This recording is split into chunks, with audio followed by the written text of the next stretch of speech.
Hey guys, so I thought I would just do a quick update to kind of let you know what's been going on around here and where I've been. Things have been kind of stressful around here and I just haven't even thought about vlogging. I do have some footage and I'll probably make another video just of kind of all the footage I've had over the last couple weeks, but I haven't vlogged much. So I hadn't put it on YouTube and I think I'm going to. I questioned whether or not I should talk about it, but I think it would be great to network and talk to other people who maybe are in similar situations, whether they can help me or I can help them or whatever. So let's just get to it. The end of March, yes, March, and I know we're already to end of August and I'm just not talking about it. Rowan was sitting down at his high chair eating lunch. And he had been doing it for about a couple days, but they were so quick, I never just was kind of weirdo. Didn't think anything of it. He was sitting in his high chair eating, and he, how do I explain it? He looked up at me and Sean, and he blinked out.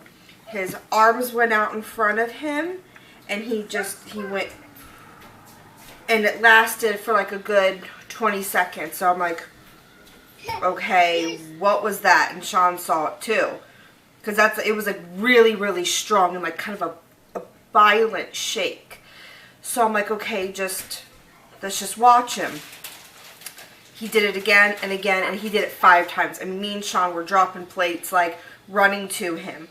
And I started freaking out. I'm like, all right, I'm gonna call the doctor. I told Sean to go ahead and go to work, because he had just started his new job. I'm like, go ahead and go to work. I'm going to call the doctor and see what they say. It might be nothing. Well, when Sean was gone, he probably been gone for an hour and a half. Rowan had another really bad tremor where he just shook. The thing is he never lost consciousness, but and he never fell to the floor. He just would bend almost in a sitting position, his arms out, and would shake. Well, at this time, I took him up for a nap. And then I called my mom. My dad is a retired police chief, but he was also a combat medic in the Army, and he knows a little bit about medicine. So I called and told him what was going on. My dad was like, Emily, go wake that baby up, and you're probably going to have to go to the emergency room. So I went up to get Rowan out of bed, tried to wake him up. His eyes were open, but Rowan was not there. I'll try to insert a clip, maybe. Rowan, come on. So, shaking Rowan, wake up, baby, wake up. And he was just, his eyes were open, but he just was not there. At this point, I started freaking out.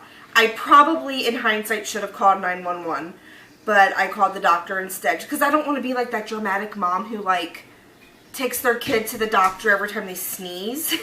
So, I called the doctor, and it was actually a doctor I'm not a fan of. He's the one I think I've talked about in a previous video, called me a attachment parent, and I didn't even know what that meant. I'm like, oh, I didn't know it had a name. This is just kind of what happened. But anyways, another story. And he told me, he says, Mrs. Dawson, if you cannot get to the emergency room within 40 minutes, I want you to hang up and I want you to call 911, and I want him taken by squad. Well, thankfully, I only live 20 minutes from the hospital, if that. So my sister rushed over here, took right to my mommy's, and rushed to Children's Hospital here in Cincinnati, which is one of the best children's hospitals in the nation, and we actually have one of the top neuro floors, and I'm actually pretty grateful for that, that I live in a city that has such a great hospital. We got there and he did it again. The nurses saw, but at that point he was not hooked up to anything. So we got him upstairs to the neuro floor, which I knew exactly where I was. As soon as I got off the elevator, I was like, wow, flashbacks, because one of my best friends has cystic fibrosis and it's the same unit. They're just on different sides of the hall kind of thing. And so I knew exactly, I was like, so it was good because I felt comfortable on that floor. I knew where the bathrooms were. I knew where the vending machines, I knew where the nurse station, the elevators, the playroom. I knew where everything was on that floor. So that was kind of a calming, like, okay, I know where I am. But I got up there, and the doctor came in, or not the doctor, a nurse came in, and then a doctor came in. They then hooked Rowan up to an EEG, which was the worst 20 minutes of my life.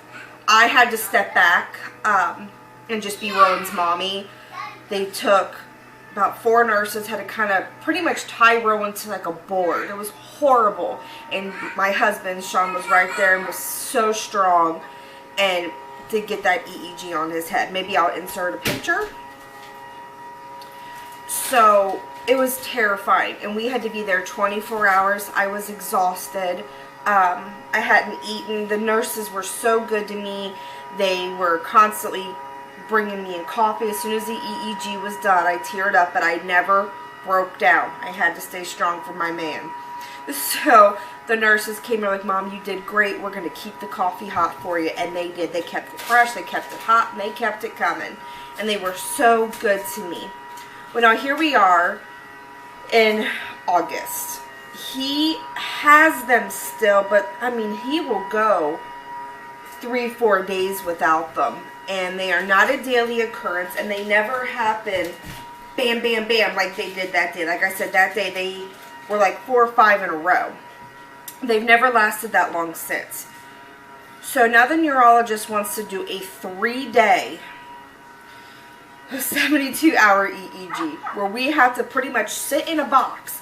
It's not like we go to the hospital and can like walk around and play and go outside and be mom, that kind of thing. No, Rowan has to stay in this little, excuse my language, ass room where he is videotaped, which, this is going to sound terrible, sucks, because you can't talk shit about nobody. Like if there's a nurse that makes you mad or something you're not happy with, you can't really voice it to anybody because they're going to hear you. Of course, maybe that's a good thing, but I'm one of those people, I don't like conflict, just unless it's a real problem. I just let shit go. Just because I don't like you doesn't mean you're a bad nurse or something, you know? Well, we are transferring doctors because I was not happy with our neurologist. She was very just, how do I say it, blasé. Just kind of like, this was so routine for her. And I'm like, I'm glad you're comfortable with this and all, but like, this is my son. Like, I want somebody who's going to be proactive and concerned. So I'm switching to my brother's neurologist, and it has been a nightmare.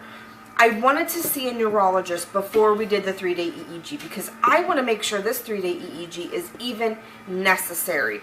I have a couple people who are like, Emily, I would have had this EEG 3 months ago and blah, blah, blah.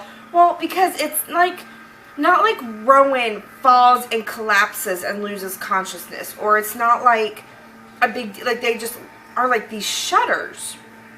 And then I read that like autism is sometimes that's a symptom, is like the shuddering. So I had Rowan evaluated and he passed with flying colors. The doctor looked at me and said, this baby's not autistic. There's nothing wrong in that area with this baby. Is there maybe a little bit of sensory issues? Well, yeah, he's a human. You know, because I believe personally sensory processing is so over, I don't know.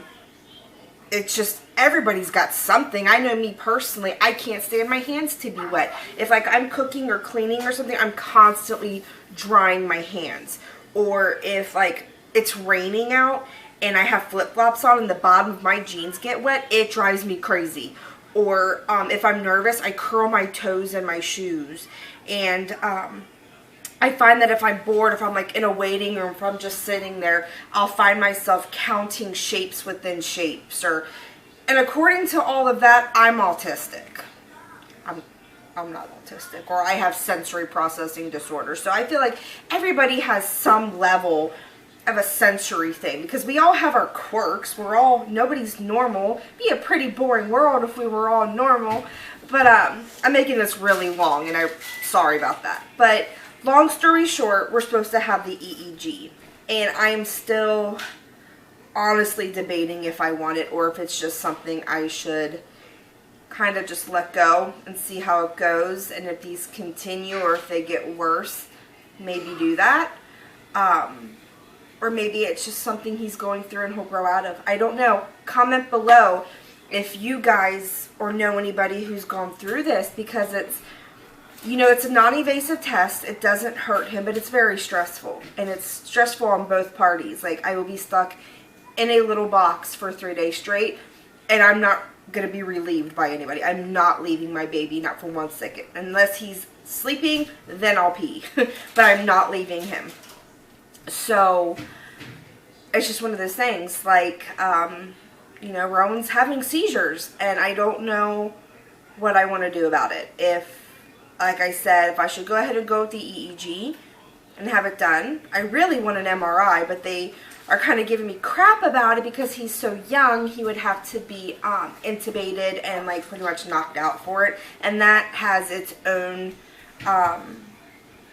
risks involved. Where an EEG is non-invasive, nothing can hurt him. So I might go ahead and do it.